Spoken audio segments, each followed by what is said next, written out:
Olá, pessoal, tudo bem com vocês?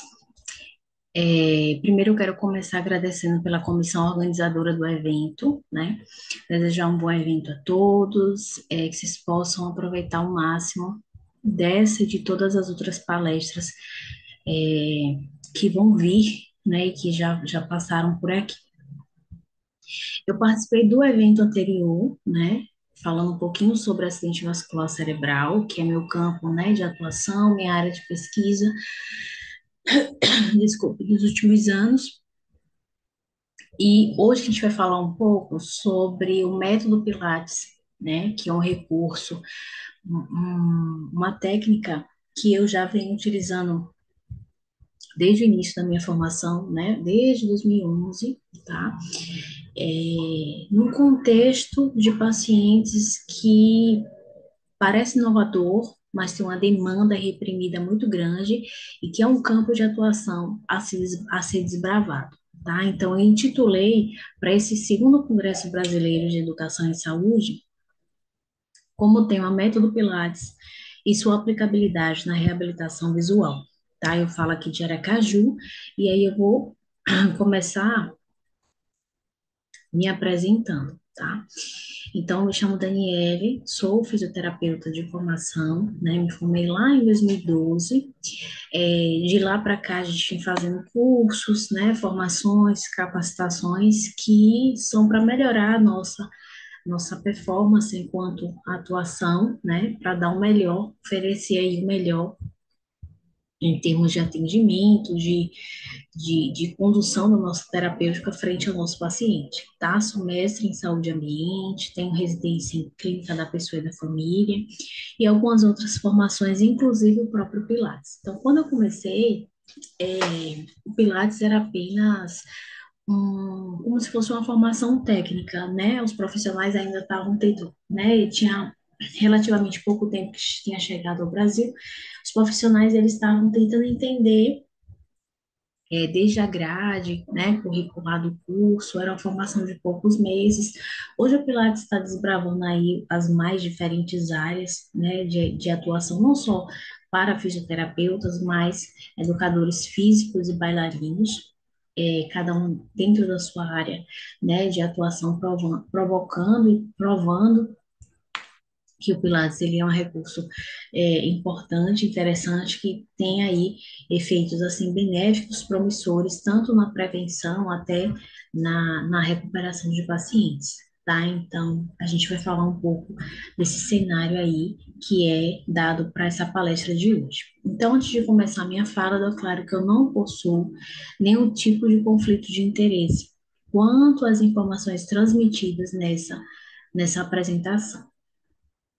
Então, para a gente se situar um pouco sobre o que é que vai ser discutido nessa fala, é interessante que se diga que o objetivo aqui não é sanar todas as dúvidas, né? Não é a gente esgotar todas as referências deste conteúdo, porque é um conteúdo extremamente vasto. A gente podia falar aqui só sobre reabilitação visual, depois só sobre o Pilates, para intercalar os dois, mas é que a gente fica como uma deixa, né? Para uma próxima fala, um próximo evento e uma pitadinha aí no coraçãozinho, no cérebro de vocês, é, de intenção aí de que a gente está precisando muito de profissionais para reabilitar pacientes com deficiência visual, né? Principalmente com o avanço aí das doenças crônicas, aí com o tempo vocês vão lembrar dessa minha fala. Então, só para a gente entender e fazer um programa mental do que é que vai ser dito aqui, a gente vai falar um pouco da visão, que é esse órgão, né, essa via de entrada sensorial tão importante, certo? Assim como, né, a audição, né, o tato, o olfato, o paladar, enfim. Mas vocês vão perceber que em termos de controle de postura, não só a visão, mas o vestibular, mas a visão ela faz uma diferença muito grande, né, em termos de endireitamento, de experiência do ser humano com o próprio ambiente. Então a gente fala um pouco dessa visão, da importância dessa visão no controle da postura e por que não no aprendizado motor, né? Então aqui eu não estou falando só de crianças, eu estou falando de aprendizado motor, por exemplo, de pacientes neurológicos, né? Que a gente precisa, dentro da terapêutica, formar um engrama motor através da fragmentação da tarefa para poder ele conseguir elaborar o movimento ou parte dele, a depender do grau e da extensão da lesão. E adentrar isso à funcionalidade, como isso pode repercutir através da deficiência visual na própria funcionalidade desses pacientes, né? E aí é onde entra a reabilitação e a habilitação, que é comum em termos estes a serem utilizados em centros especializados de referência, que é o que eu vou falar mais adiante, para poder a gente chegar no método Pilates, como recurso dentro dessa terapêutica, seja para reabilitar, seja para habilitar.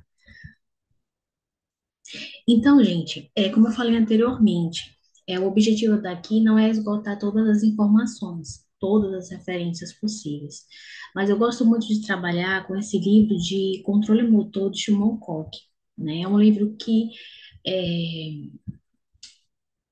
eu creio que tem uma edição mais recente, mas não mudou muita coisa em relação à terceira edição.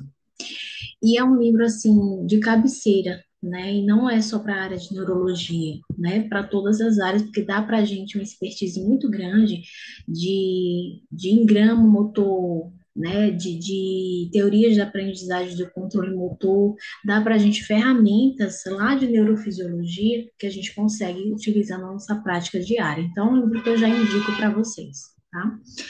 Então, falando aqui de forma bem resumida, que a gente tem pouco tempo, destacar a importância da visão, né? Então, para a questão do controle de postura e aprendizado motor, a gente tem aí vias de entrada extremamente importantes. Então, a gente tem a via visual, e eu deixei o asterisco, que é o que a gente está tratando aqui nessa fala, né, nessa palestra. A gente tem a parte vestibular, então, a partir da experiência do paciente, do usuário, através da via visual, ele consegue, né, através lá da importância das redes, né,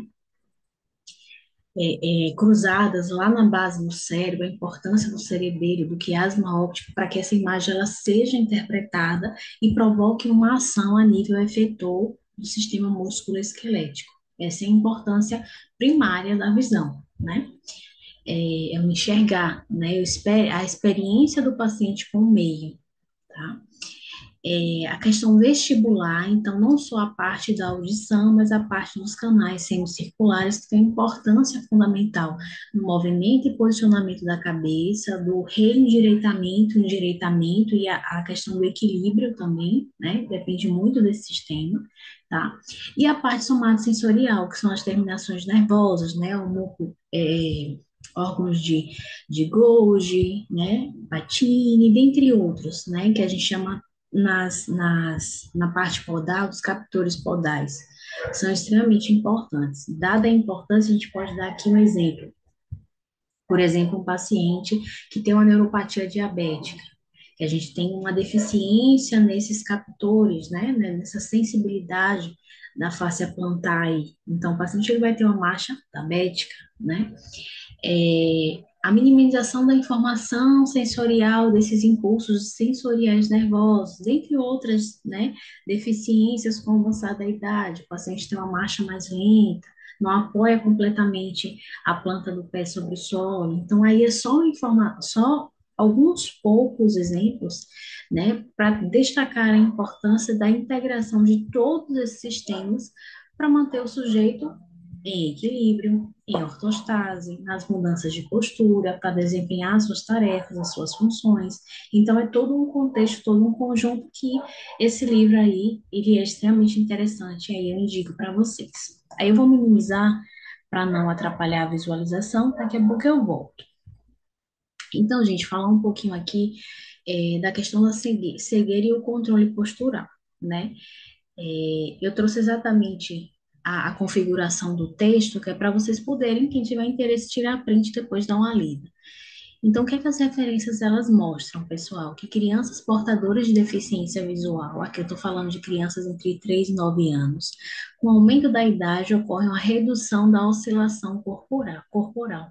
Isso por conta da acomodação, né? Eu não sei se vocês já tiveram experiência com pacientes com cegueira, com baixa visão, são pacientes que eles têm uma audição, né, muito aguçada. Então, as outras vias sensoriais, elas se perpassam por conta dessa deficiência da visão. Então, com o tempo, né, eles vão tendo essa acomodação, tá?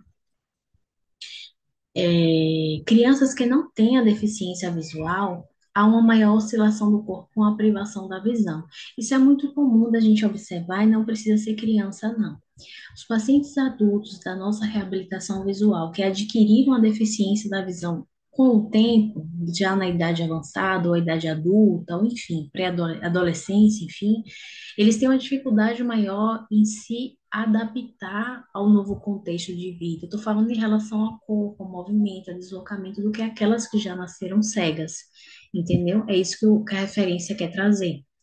Nas crianças que têm a deficiência visual, não há um aumento dessa oscilação, se a gente for comparar, né? O desenvolvimento de controle postural em pessoas com deficiência visual passa por uma reorganização mais precoce, de 6 a 8 anos, e o desempenho nas crianças sem a deficiência é alcançado um pouquinho mais tarde, né? Foi o que eu acabei de falar anteriormente, né? Essa organização do controle de postura, ela é mais precoce por conta do desenvolvimento do sistema nos primeiros anos de vida, que é a fase mais crucial, mais importante, né? Crianças sem a doença visual têm a maior utilização da informação visual para o melhor desempenho do sistema de controle postural durante a manutenção da postura ereta, tá? Então, eles utilizam mais a visão para se equilibrar. Foi o que eu falei, só reafirma uma fala sobre a outra, né? Por conta dos outros sistemas que vão estar trabalhando mais, né? Nas pessoas que têm a deficiência visual. Crianças portadoras de deficiência visual tiveram pior desempenho nas provas que avaliaram equilíbrio e coordenação motora. Isso é entendível, né, gente? Que as pessoas com deficiência visual, em comparação àquelas que não tenham deficiência visual, elas realmente vão ter um desempenho mais precário em termos de equilíbrio e coordenação motora.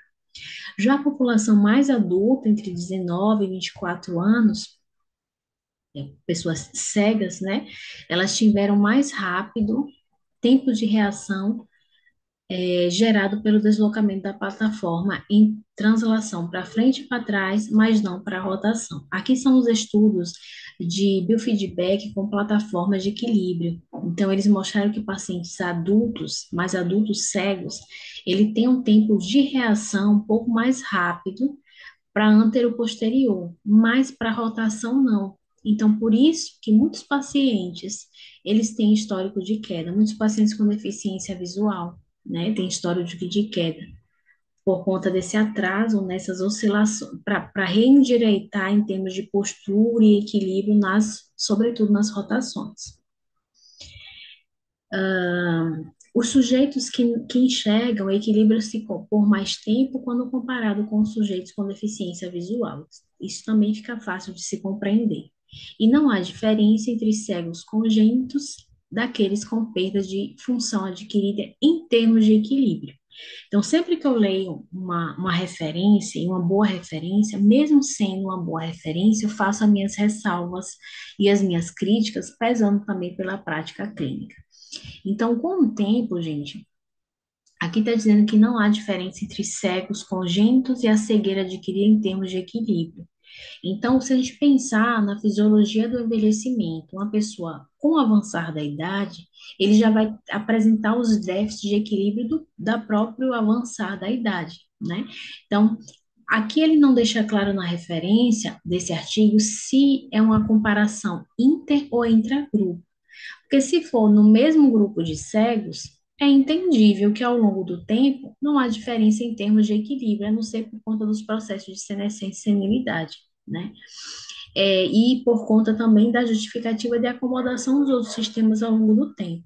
Mas se for em comparação a pessoas ao longo do tempo, aqui a gente está vendo até 84 anos, entre cegos e não cegos, é óbvio que existe uma grande diferença em termos de equilíbrio, né? Para pacientes que não enxergam. Em relação a atletas, sujeitos cegos atletas têm um maior desempenho em relação aos sedentários, né? Isso também é fácil da gente entender. Para pacientes neurológicos, as referências elas trazem um comparativo muito com a teoria ecológica. Naquele livro que eu citei anteriormente, de James, ele traz essa teoria, embora não tão recente, é a que é mais aceitável, né? E aqui a gente traz ela e faz essa relação com a questão da importância dessa visão com a percepção e a ação do corpo ao longo do tempo, né? Então, considera essa teoria que os olhos e suas conexões neurais, ele está inserido em um ciclo de percepção e ação, esse ciclo é um ciclo que é dinâmico, né? Ele vai percebendo, né, esses sistemas que têm essa grande interrelação, vai percebendo e calibrando os movimentos de forma simultânea e vai informando sobre o próprio comportamento em resposta às demandas do ambiente qualquer este ambiente que o paciente esteja inserido. Isso permite ao sujeito se auto-organizar em função da tarefa e do ambiente. Então, aqui a gente já começa a falar um pouco da questão da importância do ambiente, né? Dos contextos sociais e do ambiente. É, no desempenho diário dessas pessoas. Então, não tem como não falar em ambiente, em atividade, em tarefa, sem expor um pouco da CIF, que é a Classificação Internacional de Funcionalidade, Incapacidade e Saúde. Então, é interessante também a gente relembrar que, independente de qual seja a necessidade e a demanda desse paciente, e aqui a gente inclui pacientes com baixa visão e cegueira total, a importância do processo de avaliação e de estimar metas que sejam metas conversadas e pactuadas entre o profissional e o paciente e o familiar. Então, por isso que na CIF, hoje a gente fala muito em focar na atividade. Observe que todas as setas elas estão diretamente voltadas à atividade, né, ao desempenho daquela tarefa para aquele paciente. Então, é um paciente cego que quer minimamente conseguir se deslocar em casa, dentro de casa. Ele quer a sua autonomia dentro de casa porque ele só vai ao banheiro se alguém o acompanhar. Então, a gente precisa de quê? A gente precisa melhorar a consciência de corpo desse paciente, a gente precisa ganhar força nesses membros inferiores para ele poder se agachar para sentar no vaso sanitário, tá? A gente precisa, junto ao terapeuta ocupacional, através da prática clínica dele, orientar sobre o uso de bengalas para ele poder se deslocar com maior independência, modos de transferir também com maior independência, então é uma parceria. Tá? Então, é o objetivo do paciente que dentro da terapêutica a gente também vai levar em consideração, para ele melhorar a performance nessa sua participação. Então, fazendo essa analogia do professor Gustavo Lovisulto, que é um outro profissional, né, fisioterapeuta, que eu acompanho muito o trabalho dele, ele traz esse organograma que eu fiz um pouco de adaptação, incluindo aqui a atividade e a participação, porque é uma via de mão dupla, né? Então, a gente vai focar na atividade e vai perceber os ganhos na participação e vice-versa. Então, focar na tarefa, ou seja, na atividade, hoje tem sido prioridade, independente de qual seja o perfil desse paciente, tá bom? E aí, gente, a gente fala um pouco dessa lei de 2015 sobre a inclusão da pessoa com deficiência, tá? Muitos pacientes, gente, eles não sabem que mesmo cegos, mesmo com baixa visão, eles têm acesso, eles têm direitos, né, a benefícios, né, a prioridade em determinadas, né, ações do dia a dia e muitos deles não sabem. Então, o papel que a gente vai falar mais para frente da equipe profissional é de extrema valia. O papel da assistência social é de extrema valia para estar resguardando, explorando e informando esses pacientes que muitas vezes são desorientados quanto a isso, tá? Então, é uma lei que trata desse processo de habilitação e reabilitação. Então, vocês vão ver muito falar essas duas expressões, esses dois termos, justamente por isso, porque muitos pacientes, principalmente aqueles que não eram cegos, que passaram a ser cegos, né? Então, a gente não pode reabilitar uma ação passada desse paciente, mas a gente pode habilitá-los para essa nova condição. Então, é isso que a política ela traz, né? A inclusão dessas pessoas. Então, com o objetivo, desenvolvimento de potencialidades, talentos, né? Habilidades, aptidões físicas, artísticas, então todo esse contexto da vida e da participação social desses pacientes. Atrelado a isso, o CREFITO, que é o Conselho Regional de Fisioterapia e Terapia Ocupacional, ele traz essa portaria de 2008, que é sobre a importância das redes estaduais de atenção à pessoa com deficiência visual.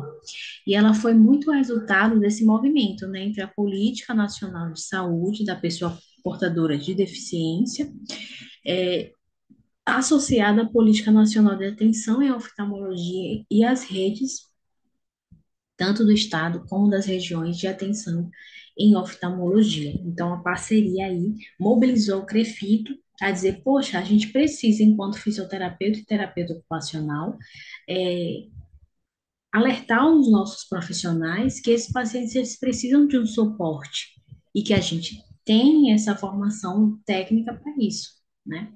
Então, até eu convido vocês para ler um pouco mais, né, sobre essa portaria, está de livre acesso em todos os sites aí de CREFIT, que fala muitas coisas, inclusive sobre atenção integral, a importância da equipe interdisciplinar, desse acompanhamento integral e continuado dentro do Sistema Único de Saúde. Além disso, é uma portaria que traz o regulamento técnico dos serviços que envolve centros especializados de reabilitação, tudo que precisa ter, desde o credenciamento, as formas e os profissionais que vão estar nesse contexto da habilitação, tá? Além disso, traz necessidade de auxiliar os gestores, então, toda forma de gestão, de gerir, né, em termos de regulamentação, avaliação e controle da assistência, vem trazendo aí nessa, nessa portaria do CREFITO. É bem interessante, é até um pouco extensa, né? Então, não dá para a gente trazer todos os pontos aqui agora, mas eu convido vocês para ler depois, a critério de conhecimento mesmo, de curiosidade. Então, quando a gente fala em deficiência visual, a gente está se estendendo àquela pessoa tanto com baixa visão, como aquelas pessoas com cegueira profunda, né? Com deficiência visual profunda, que é a cegueira propriamente dita. Tá? Então, baixa visão é aqueles pacientes que dentro dos exames oftalmológicos, não estão dentro do padrão normal, está muito abaixo daquilo que é normal, certo? E pode ser uma baixa visão por uma doença, né, que é adquirida, que tem remissão, que pode ser tratada. E aqui, gente, eu aproveito o momento para sensibilizar a todos vocês que estão participando, que estão me ouvindo aí, em relação às doenças crônicas não transmissíveis. Então, a gente está recebendo uma demanda de pacientes com idades variadas e sexos variados que estão com perdas de visão total por conta da descompensação da diabetes. Então, que é uma doença crônica, mas que pode ser tratada. Então, é um tipo de cegueira que se a gente conseguir identificar o fator causal de forma precoce, a gente consegue controlar, certo? Então, isso é importante que se saiba. Então, já adentrando para a fisioterapia, né, isso a gente vê na faculdade, a gente vê o tempo inteiro a importância desse ciclo, e aqui não é diferente, né? Então, no momento da avaliação, por mais que você, enquanto fisioterapeuta, você não precisa saber interpretar os exames oftalmológicos, mas é interessante que você saiba qual é a causa da deficiência visual desse paciente. Ele tem baixa visão? Quanto de baixa visão ele consegue enxergar? Vamos trabalhar ações de endireitamento, vamos trabalhar autoposturas, vamos trabalhar mobilidade extrínseca de olho. Então, o momento da avaliação e da visualização desses exames é de fundamental importância para você traçar o seu diagnóstico, né? E junto com o paciente, o familiar, observe que o paciente está no centro desse ciclo, né? Isso é para chamar a atenção e reafirmar que o paciente ele não é paciente, ele não é passivo de terapia. Ele tem que estar ativo o tempo inteiro, cobrando, participando, agindo, fazendo as tarefas que são passadas para casa. É isso que ele, é a partir disso que ele vai conseguir melhorar, ter a sua melhora almejada, dentro das possibilidades, né? Dali do momento. Então, a gente tem, através desse prognóstico, traça a nossa intervenção. Eu sempre falo que eu prefiro perder mais tempo avaliando e deixar um tempo menor para tratar, pelo menos nas primeiras sessões, porque a avaliação eu considero de fundamental importância. É ali que você vai estimar as metas, e traçar os seus objetivos. Quem trabalha em centros de referência especializados sabe que o paciente ele tem dia e hora para sair do serviço, para fazer uma contrarreferência e voltar para sua cidade para dar continuidade ao seu tratamento de manutenção, se for necessário, na sua cidade. Então, aqui a gente está falando de metas atingíveis no tempo, né, no menor tempo possível. Então, a gente está falando de uma terapêutica que seja objetiva. Então, eu não posso ficar perdendo tempo com condutas simplórias que não vão me ajudar e nem vão ajudar o paciente. Isso não vai trazer uma melhora da repercussão que ele poderia melhorar e vai demandar mais tempo dele ocioso dentro do serviço. E a gente não quer isso, né? O serviço, ele deve ser dinâmico, tá? Então, quais são as diferenças entre os centros de reabilitação? Por que é que eu trouxe isso? Porque aqui a gente está falando de pacientes da reabilitação visual. Então, não é todo e qualquer lugar que tem os profissionais elegíveis para estar de forma hábil, né, habilitados para estar atuando com esses pacientes. E eles vão chegar para você nos mais diferentes complexidades de níveis, e onde eles vão chegar nos centros especializados de reabilitação. E aí esses centros, eles são organizados conforme o número de modalidades de reabilitação, física, intelectual, ITEA, auditiva e visual. Então, o SER2, ele presta atendimento de duas modalidades de reabilitação, por exemplo, física e intelectual TEA. Pronto, esse serviço vai ser classificado como SER2. Tá? Aqui em Aracaju eu não falei, mas eu falo aqui com vocês de Aracaju, então aqui a gente tem um CR2. Então, ele abarca, ele recebe pacientes de X municípios daqui do estado de Sergipe de pessoas com duas deficiências, né? Até duas deficiências. Física e intelectual TEA, por exemplo. O CER3 presta atendimento de três modalidades de reabilitação, por exemplo, física, intelectual TEA e auditiva. E o CER4, ele presta atendimento de quatro modalidades de reabilitação. Então, por exemplo, física, intelectual, TEA, auditiva e visual, tá? Então, aqui é onde eu trabalho, né? Eu sou profissional, fisioterapeuta técnica responsável pela reabilitação visual de adultos no setor de reabilitação visual, tá? É mais ou menos assim como funciona.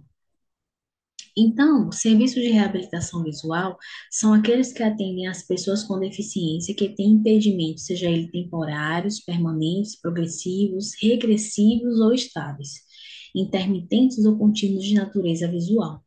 Então, todas as estratégias, tanto para habilitar como para reabilitar, eles devem ser estabelecidas através de uma equipe multi e interdisciplinar.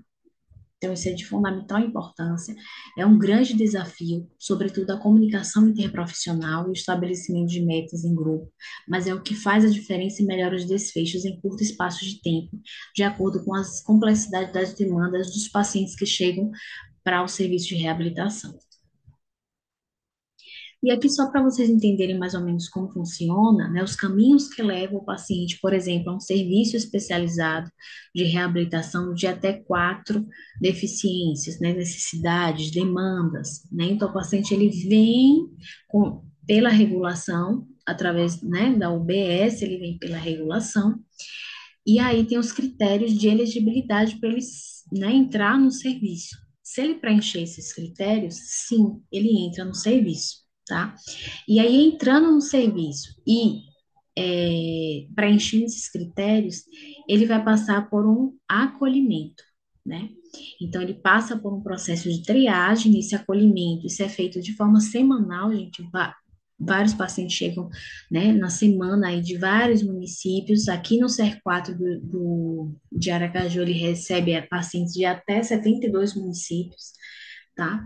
E aí, se esse paciente, através do acolhimento, ele tiver perfil, ele vai para o setor de marcação, onde é agendada uma avaliação com a equipe multiprofissional. Esse setor é chamado NIR, é feito esse agendamento. Se ele não for elegível através desse acolhimento, é feita uma contrarreferência para o município dele de origem, e o município vai ter que receber esse paciente, fazer o atendimento continuado desse paciente lá. Então, é feita aí a contrarreferência com duas vias, assinado por ambas as partes. Quando é feito esse agendamento para avaliação com a equipe multiprofissional, essa avaliação, a gente chama isso de PTS, que é o Projeto Terapêutico Singular, onde são traçadas as metas. E essas metas são traçadas para 3, 6 e 12 meses. Então, quando eu falei que o paciente ele tem dia e mês, né, e hora para sair do serviço, é porque a gente tem que conseguir o máximo de objetivos alcançados dentro desses 12 meses que o paciente vai estar passando, tempo máximo de 12 meses que o paciente está passando com a gente. E aí é feita uma nova reavaliação e visto se essas metas elas foram ou não atingidas, né? Se elas foram atingidas, ok, né? Então é feito um relatório de alta desse paciente, né? Assinado pelo gerente operacional, né? É feito um agendamento com o serviço social para entregar esse relatório e esse fluxo de descontinuidade, ou seja, o paciente ele vai sair do serviço, né? Então, entrega o relatório de contrarreferência ao usuário, porque o serviço ele vai entender que aquelas metas dentro do que o serviço ele oferece já foram atingidas. O que precisa agora é continuidade. Terapias de continuidade são feitas no próprio município do paciente, por isso que é feita essa contrarreferência. Então, só para ressaltar mais uma vez a importância de todos os profissionais de equipe multiprofissional, então a gente está aqui, ó, fisioterapeuta incluído, tá? E nesses centros especializados de reabilitação, a gente tem um apoio diagnóstico, o atendimento individual, tem as terapias em grupo, hoje, inclusive, a gente teve no período da manhã a terapia em grupo, o que, assim, são momentos muito importantes, onde um vai entendendo o contexto diferente do outro, e histórias que são compartilhadas engrandece individualmente o seu contexto de vida social e engrandece também o grupo, né? Poxa, eu percebo que aquele colega, né, aquele outro usuário tem problemas iguais ao meu, tem problemas maiores que o meu, e ele está ali conseguindo, está insistindo, está vindo para a reabilitação, está vindo para as terapias, então é um grupo de fato terapêutico, né? Ele fortalece os vínculos aí e gera maior adesão do paciente ao serviço. Aqui a gente tem a prescrição de órtese e prótese, meios auxiliares de locomoção. Para visual, a gente tem a dispensação de óculos e a dispensação também de bengalas, tá? E a orientação e acompanhamento familiar. Então, é interessante falar que nesses grupos, a família ela também participa, né? Seja no próprio grupo, terapêutico, ou seja, em terapias complementares, né? Por exemplo, aqui nos serviços de tem pilates para as mães dos usuários, né? Para as mães e acompanhantes, né? Então, a gente tem essa continuidade aí do cuidado. E aí, gente, já passando por mais a metade da nossa fala, da nossa palestra, é, falar um pouco sobre o método Pilates de forma bem resumida, né, destacar a importância de Joseph, que foi esse mentor lá na Alemanha, lá no período da Segunda Guerra Mundial, onde um autodidata percebeu desde jovem a importância do exercício, das adaptações lá no início, através da mola, das macas, das pessoas que precisavam ser reabilitadas para retornar para a guerra. Ele percebeu que aquelas molas elas faziam carga para poder trabalhar a musculatura e que trabalhar o corpo físico melhorava a saúde mental. E isso é visto até hoje. Os princípios são os mesmos. Um deles é a respiração, que é de fundamental importância, gera melhorias e benefícios na parte sistêmica também, tá?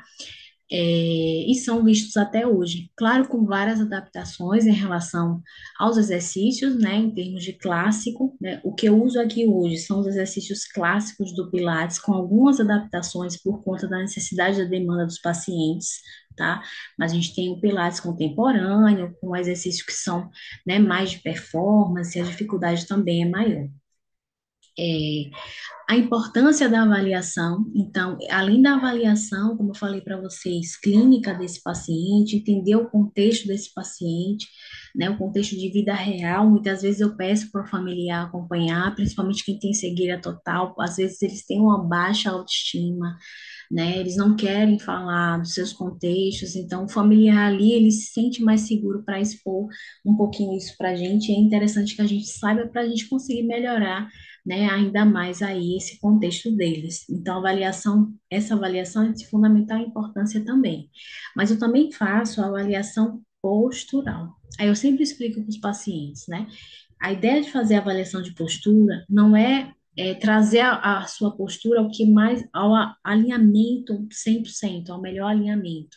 Mas é para eu saber quais são os grupos musculares que eu vou dar prioridade na hora do treino. Existem alterações biomecânicas de alinhamento postural que elas são primárias e elas são secundárias, elas estão gerando algum desconforto à distância. Então, isso é interessante também que a gente veja. Não é a prioridade 100%, né? Existe até algumas vertentes aí que contraindicam, né?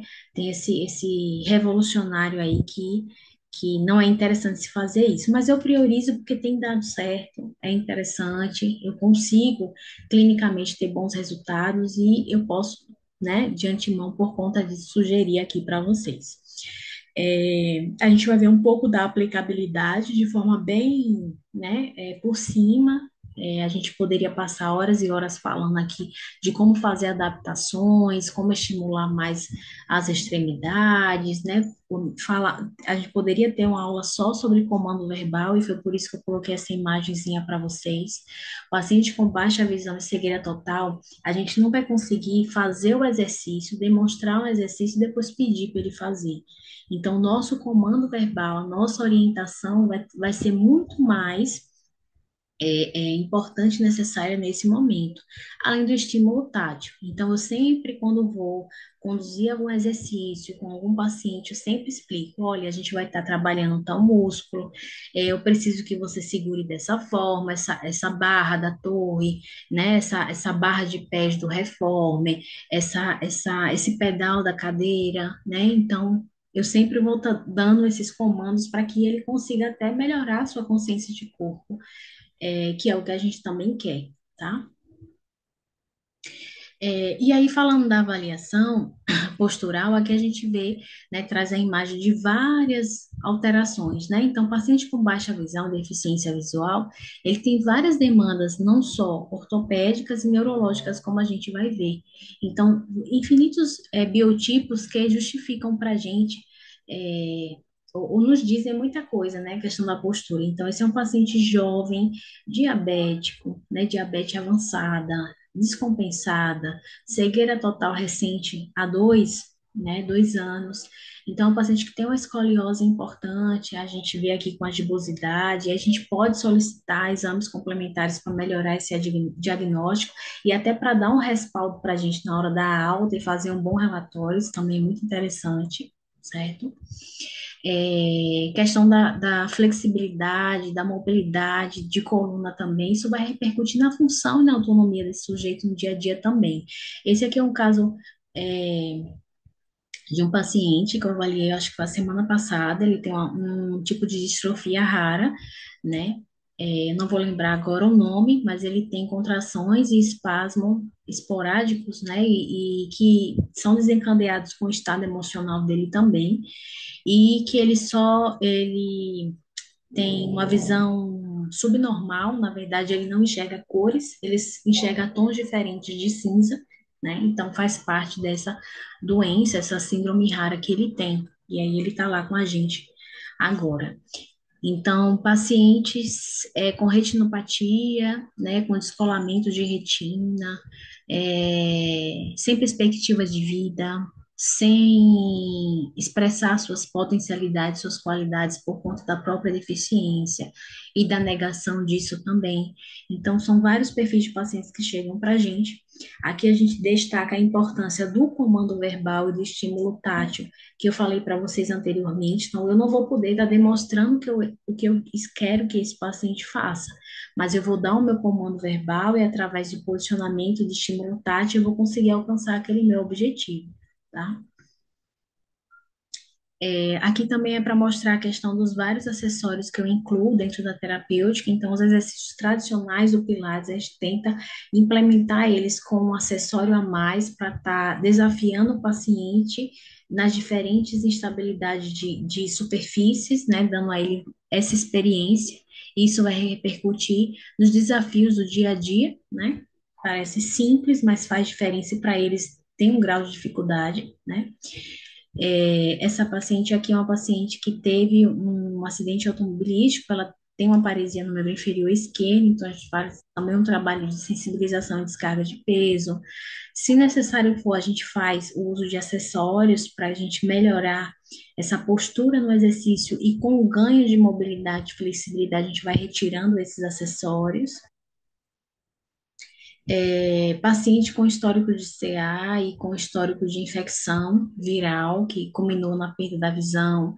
Então, associar trabalho de membros superiores com descarga de peso, superfícies irregulares e instáveis também é importante, né? Pacientes com escoliose, então a gente também faz com eles e os orienta a realizar as autoposturas em casa, né? Então, é, a inclusão, né, de acessórios, também super importante, para tentar trazer um desafio para esses pacientes, né, esse histórico de um paciente jovem, né, por conta de vídeo a gente não consegue, né, vendar a face do paciente, mas eles estão resguardados com o termo de consentimento e estão cientes dessa palestra, dessa fala. Então, esse aqui é o caso de um paciente jovem, acidente automobilístico, um TCE, perdeu a visão, né? Então, ele não enxerga absolutamente nada. Então, todos os estímulos unipodais, principalmente para o membro inferior direito, ele tem um pouquinho de dificuldade, então a gente vai dificultando e vai evoluindo à medida que o paciente vai respondendo isso para a gente, né? Os exercícios do Pilates, eles são seguros, mas em algumas situações eles geram um pouco de insegurança e instabilidade, então a gente tem que estar sempre no comando verbal, né, para que seja feito da forma mais segura possível, né? Aqui é o caso de uma paciente extremamente jovem, 26 anos, estudante de música, que tem uma coluna que mais se assemelha a uma pessoa com idade um pouco avançada devido ao desgaste, né, nas estruturas de vértebra lombares e sacrais, com extrusão, com nódulo de Shimon aqui já formado. Então, é um paciente que a gente está fazendo muita educação em relação à dor, para quebrar vários estereótipos que ela já chegou em relação a não fazer isso, não fazer aquilo. Então, a gente está nessa parte também de educação em saúde.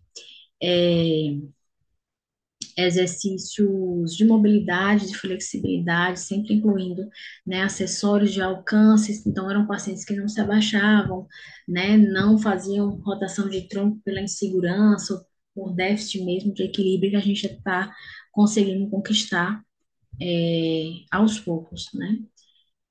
E aí a gente vai evoluindo com os desafios dos exercícios, né, do paciente, à medida que ele vai respondendo, vai trazendo para a gente as demandas, a gente vai evoluindo, tá?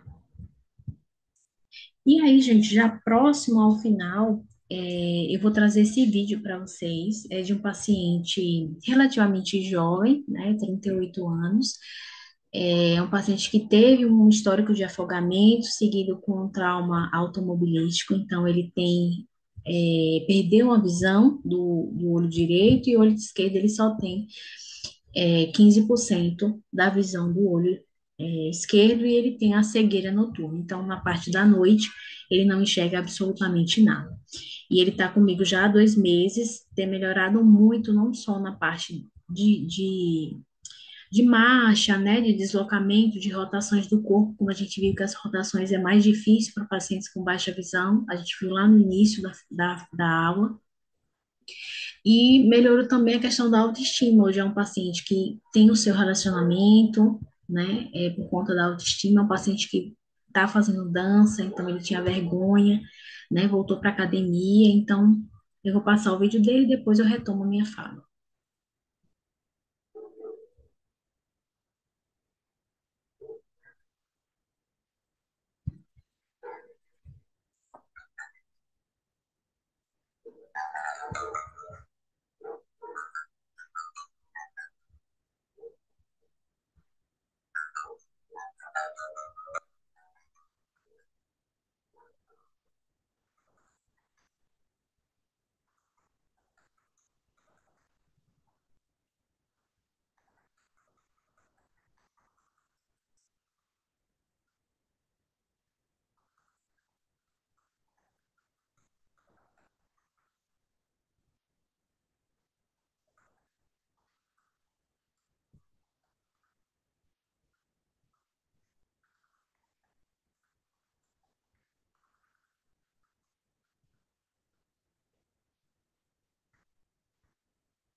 Então a gente viu aí o caso do paciente, né, a evolução dele. É, e aí, quando eu falei da importância da avaliação, pacientes com baixa visão, e ainda mais a baixa visão adquirida ao longo do tempo, a gente nota, que eles têm dificuldade para essas rotações que eu falei no início da minha fala, rotações de corpo, rotação de cabeça, compensação de postura, e com isso, a visão ela se acomoda em um determinado padrão. Então, eu já vou para o final da minha, da minha palestra, sugerindo para vocês alguns exercícios simples que você pode estar fazendo em consultório, na clínica, e orientar o paciente a fazer em casa, né? Então, você pode pegar uma caneta com a tampa da caneta de outra cor, pedir para o paciente focar a visão nessa tampa da caneta e você vai fazendo várias distâncias, aproximando, separando, pedindo feedback dele em relação àquilo que ele consegue visualizar e mais que isso, fazendo um rastreio, pedindo para que ele consiga acompanhar o movimento que você vai sugerindo para ele estar fazendo. Então, isso gera um treino desses músculos extrínsecos do olho. São músculos muito pequenos, pessoal, eles cansam muito, né? Muito fácil. Então, não solicite muitas repetições ou por muito tempo para que eles possam fazer, tá? Então faz um pouquinho, 5, 7, 10 minutos, para, depois repete ou faz uma vez, pede para o paciente estar fazendo a manutenção em casa e depois de um prazo, né, que você vê melhora de postura, de posicionamento, de rotações, você reavalia, né, e vê a melhora em relação a isso. Tem vários. Primeiro você começa com o movimento ocular e depois você associa o movimento de cabeça e depois faz os dois em conjunto. Isso é a evolução, tá bom?